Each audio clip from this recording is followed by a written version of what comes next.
Bonjour à toutes et à tous. Bienvenue à ma capsule Réflexion d'un entrepreneur. Aujourd'hui, ce que je voulais aborder, comme j'en ai parlé la semaine prochaine, c'est et après. Qu'est-ce qui va arriver après ce qu'on vit maintenant?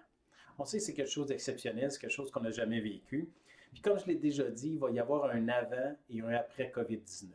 Les choses sont plus pareilles. Pour certaines choses, on espère pour d'autres, ils vont revenir comme c'était. Mais il y a beaucoup de choses qui vont changer. Puis au niveau des entrepreneurs, il faut être capable de voir ça. Voir où on était. Est-ce que c'est un marché où qui va en augmentant? Où on était? C'est-tu un marché où ce qui s'en va en diminuant avec ce qui se passe? C'est ça que je veux jaser un petit peu. Dans le fond, ma réflexion, c'est pas des affirmations, c'est pas d'être sûr de, c'est juste de réfléchir, de voir. Peut-être que ça peut vous emmener à penser votre entreprise différemment. Et si j'ai pu emmener un petit peu quelque chose comme ça, ben, tant mieux, mon rôle sera fait. Dans le fond, mon rôle, c'est juste m'assurer que tout le monde, on avance. Puis si tout le monde en avance, ben, ça va être bon pour chacun d'entre nous. Dans le fond, les changements qu'on vit, ça va emmener beaucoup de changements qui vont être permanents. Et c'est dans plusieurs secteurs. Puis plusieurs opportunités vont être là, puis il faut les saisir. Pour moi, la plupart de ces changements, c'est pas nécessairement quelque chose qui arrivait de nulle part. Je pense que ces changements-là, c'est d'accélérer des choses qui étaient déjà là. Euh, c'est des tendances qui étaient présentes, mais qui ont été accentuées par ce qu'on vit en ce moment. Puis on va pouvoir regarder différents secteurs où, justement, ça a pu changer des choses, puis vers où ça peut s'en aller, ou qu'est-ce qu'on peut profiter de ça. Entre autres, le commerce en ligne. Je pense que c'est assez évident que tout ce qui peut être en ligne, ça a explosé, tout est enfermé, c'est là qu'on se rabat. Bien sûr, on y va à l'essentiel. J'en parle dans mon entourage, les gens, entre guillemets, ne dépensent plus, mais on a besoin de certaines choses et tout se fait en ligne, à part bien sûr des choses des épiceries. Puis encore là, les épiciers qui étaient le mieux préparés pour des commandes en ligne qui ont explosé, en profitent, ont été capables de s'adapter. Bien sûr, je pense que maintenant, le rythme est pris, mais les premiers qui ont étaient déjà en avance en ont profité. Donc, comme je disais, le commerce en ligne, dans le fond, je pense que c'est quelque chose là qui était déjà présent. Puis ceux qui avaient retardé de mettre ça en place, je pense qu'aujourd'hui, malheureusement, c'est quelque chose qui est dur, c'est un temps dur pour vous. Puis pour d'autres qui avaient déjà pris les devants, qui avaient investi dans ça, je pense que vous allez vous en sortir encore mieux. Et on va le voir tantôt. Entre autres, mon deuxième sujet, c'est justement tout ce qui est la livraison, le transport, la logistique. Je peux vous dire que les restaurants qui avaient déjà de la livraison en place en profitent vraiment. Et il y en a d'autres qui ont été capables de se revirer très vite. J'ai déjà parlé de l'exemple de Osé Sushi qui nous reparlait encore cette semaine, qui était rendu à 4 véhicules de livraison. C'est ça, il faut se revirer, il faut avoir les outils, mais encore là, on va le voir tantôt, tout ça grâce à la technologie, tout ça parce qu'on y avait pensé avant. Fait que oui, la livraison de tout, autant les gros paquets, les UPS, les FedEx, les Puro-Letter de ce monde, eux autres, ils n'arrêtent pas, sont vraiment là, c'est fou parce que ça a explosé.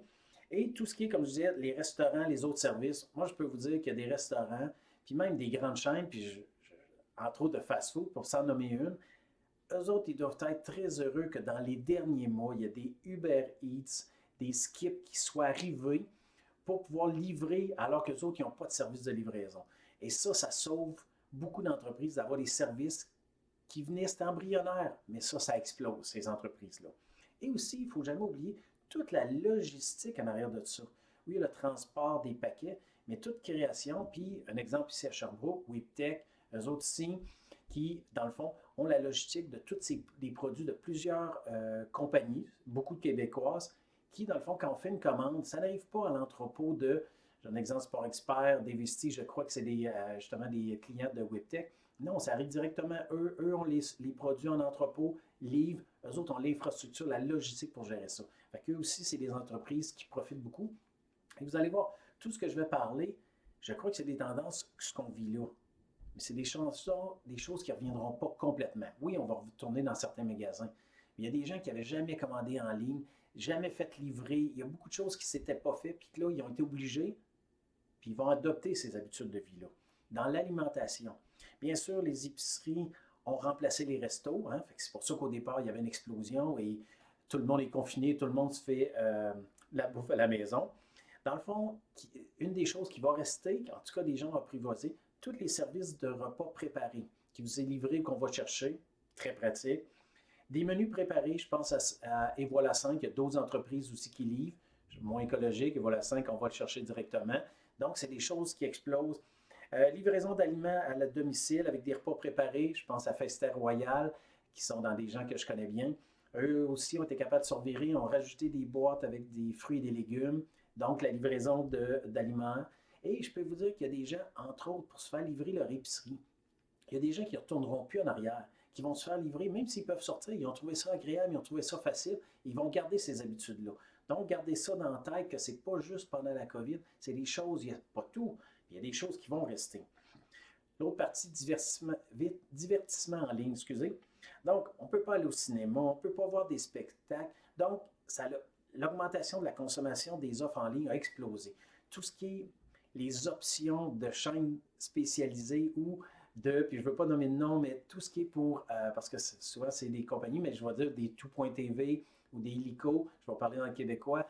Donc, c'est de ces offres-là de pouvoir avoir du divertissement. Il y a beaucoup, ça a explosé. Tout ce qui est les jeux en ligne, mettre sur des plateformes, de pouvoir parler à d'autres, ça a continué d'exploser. L'autre point, le télétravail. 50% des gens qui travaillent à partir de la maison. Ça, c'est des statistiques dans des sondages qui ont été faits. C'est énorme. C'est énorme et on s'aperçoit que les organisations et les employés ne reviendront pas à un modèle qui était d'avant. Oui, il y a des gens qui avaient déjà commencé, c'était plus facile, les outils technologiques étaient là, mais là, on n'a pas eu le choix. On n'a pas eu le choix de mettre en place les infrastructures et de s'habituer.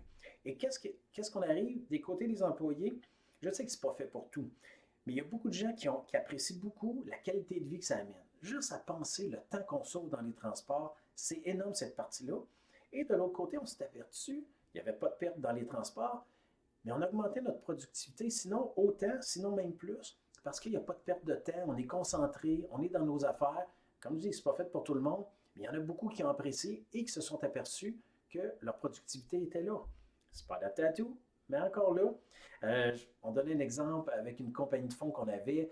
Ils disent, Dominique, on travaille tout à distance, les choses se font, oui, on va revenir vous visiter, mais on s'aperçoit que nos sièges sociaux à Toronto, sur Bay Street, qui coûtent des fortunes, on a une coupe d'étages, est-ce qu'on va les garder? Je ne suis pas sûr qu'on va garder tout le monde là. Puis ça va peut-être avoir dans du loyer commercial, il va peut-être avoir un petit peu d'espace qui devrait s'ouvrir dans les prochaines semaines et années. C'est sûr qu'il va y avoir des adaptations. Parce que pour les entreprises aussi, le télétravail, ils se sont aperçus que les entreprises, donc, on est effectif, on continue d'offrir le service, la productivité est là. Encore là, il faut faire attention. Il y en a que c'est plus difficile, les enfants sont à la maison, mais à un moment donné, ça va pouvoir se faire sans avoir de distraction. Et on s'aperçoit qu'on peut produire. Puis comme je disais tantôt, on a 2 étages. Puis là, aujourd'hui, ces entreprises-là regardent leurs 2 étages d'une tour à bureau d'un centre-ville, d'une des villes du Canada, puis là, ils se disent, pourquoi je paye tout pour ça? Parce que toute mon entreprise fonctionne, tout le monde est à la maison et ça fonctionne. Donc, il y a peut-être des choses qui vont arriver dans des loyers commerciaux. Oui, il y aura des entreprises qui vont faire faillite, mais en plus, il y a peut-être dans du commercial qu'il y en a qui vont dire, est-ce que j'ai besoin de tant de bureaux? L'employé peut peut-être venir 2 jours semaine. Mais si c'est 2 jours semaine, j'ai besoin minimum moitié moins de bureaux parce que là, on va avoir des bureaux partagés qui vont être partagés entre Louise et Mario, qui vont avoir chacun leur journée et on sait que sur le temps, les gens ont juste à venir se brancher pour besoin d'avoir de bureaux fixes. Fait qu'il y a beaucoup de choses qui vont changer pour ça. Autre chose, la santé. Le médecin qui m'a appelé, l'adjointe qui a appelé cette semaine pour prendre mon rendez-vous parce que de suivi. Donc, ça va se faire par téléphone. Il y a beaucoup de médecins qui font ça par vidéoconférence. Je lisais dans la tribune de samedi, dans le fond, d'hier exactement, Omnimir, d'une entreprise qui est de la région en Estrie, qui offre des outils technologiques aux médecins. Là, je me penche pour aller prendre exactement. Donc, eux autres qui ont dit, puis c'est ça qui est fascinant quand il arrive des situations, ça fait bouger les choses, puis des fois, ça peut aider. Et je cite, ça fait 4 ans et plus qu'on se bat contre le Collège des médecins et l'Ordre des pharmaciens pour instaurer ce système. Dans le contexte de la COVID, la prescription électronique a été acceptée par tout le monde en quelques jours. Fait que ça, c'est une entreprise qui va profiter parce que les choses, on ne reviendra plus en arrière. Les gens, pourquoi j'irai voir mon médecin? Mon médecin, je peux l'appeler. Oui, on prescrit, ça s'en va à la pharmacie. Fait que tous les outils sont là. Souvent, on est réticent, les organismes n'avancent pas. Et là, quand il arrive une crise, on peut faire ça très vite. Fait que ça, c'est un autre domaine où la santé, ça va changer. Des vidéoconférences, faire des prescriptions, mais surtout faire des consultations. Puis probablement, je pense que les statistiques disaient qu'il y avait 3 à 4 sur 5 que les choses pouvaient se faire à distance. Et là, l'autre partie, ça va dire, OK, non, il faut se voir, il faut que je t'envoie voir un spécialiste, et c'est correct, ça va peut-être désembourber, aller faire ça autrement. Et enfin, tout ça, ce que je vous ai parlé, bien, beaucoup, c'est grâce à la technologie. C'est là qui est là. Donc, tout cela en utilisant les outils technologiques, les fameux TI, nos départements, des fois on entend TI, bien, c'est ça. D'avoir des outils, pour nous, c'est d'avoir un document qu'on peut signer à distance. On avait déjà avec ça avec Mika. Il y avait plein de choses qui se font. Nos outils de gestion clientèle qui sont dans le cloud sécurisé au Québec, c'est bien important, les serveurs. Fait que ça peut continuer, on peut continuer à travailler à distance. Fait que tous ces outils-là, si on ne les avait pas, les entreprises doivent les mettre et ceux qui les avaient bien, peuvent en profiter beaucoup. Je veux finir avec quelques idées. Je ne dis pas que ce n'est pas rien de révolutionnaire, mais c'est juste des fois des idées de pensée. Je veux vous emmener à penser, là, ça fait longtemps qu'on est en dedans, comme on dit. Et là, il va falloir qu'il y ait des gens qui pensent à comment on va pouvoir se faire divertir autrement, puis autrement que juste le virtuel. Je ne sais pas qu'est-ce qu'il va y avoir, qu'est-ce qu'on va pouvoir. C'est pas demain matin qu'on va aller dans les salles de spectacle, cinéma pas non plus, ou peut-être moins, mais il va peut-être falloir que quelqu'un pense à comment nous divertir autrement. Aussi, comment nous faire voyager autrement. Je pense entre autres à Manon chez CAA Québec, l'agence de voyage, et que, comme toutes les agences de voyage, tout ce qui est le transport, tous les voyages, tout est arrêté. Comment ils peuvent nous faire? Parce que dans le fond, on se rend compte, là, c'est pas un billet d'avion que j'achetais chez eux. C'est pas un billet de croisière. C'est pas un tout inclus. Non, c'est pour aller voir quelque chose ailleurs, me divertir, voir autre chose. Est-ce qu'il y a quelqu'un qui va m'emmener ça autrement? Je ne sais pas. Pas de foule, sûrement pas. Fait que c'est pas demain matin les grandes foules, mais je pense en tout cas que cet été, il va y avoir de l'action des arrière-cours. C'est pas pour rien que je vous parlais la semaine passée que les ventes de piscines ont augmenté. Les gens savent qu'ils ne voyageront pas à l'extérieur, donc ça va se faire chez eux. Donc, est-ce qu'il y a quelque chose? Je pense juste en tout cas ceux qui fournissent la bouffe, préparer tout ce qui est autour du barbecue parce qu'il va y avoir du monde, puis il va y avoir du monde qui vont vouloir en profiter. Est-ce qu'il y a des restos? Est-ce qu'il y a des services de prêt à manger qui vont préparer des choses spécifiques pour se rassembler? Quand je dis rassembler, je sais qu'on ne pourra pas être 100, mais peut-être la famille élargie, 10-12 personnes, oui, ça va être correct. Donc, regardez, il y a peut-être des choses dans ça. Enfin, je veux vous dire que les capsules de la réflexion d'un entrepreneur vont changer un petit peu. Déjà, depuis la semaine passée, je les ai mis sur mes réseaux personnels, pas ceux de l'entreprise, parce que je veux dissocier, moi, Dominique Lapointe, l'entrepreneur, du président du groupe de Vimy. Donc, pourquoi je dis ça? C'est que je vais mettre mes capsules sur tous mes réseaux sociaux personnels. Donc, Facebook, YouTube, LinkedIn, Instagram, Twitter, oui, ça va être disponible là. Et pourquoi je le fais aussi? C'est pour le faire dans un cadre un peu moins formel. Et mon cadre formel en ce moment, c'est ici, dans mon bureau, dans le sous-sol de la maison qu'on a improvisé le temps qu'on travaille ici.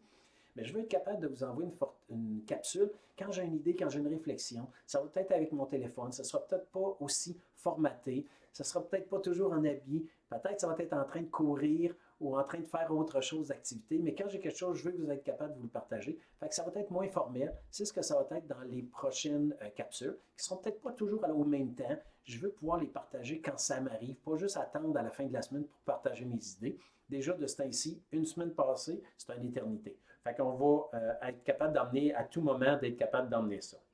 Donc, je souhaite une super belle semaine. Il y a tellement d'opportunités. Regardez en avant. C'est pas regarder en arrière. C'est même pas regarder aujourd'hui. C'est déjà fini.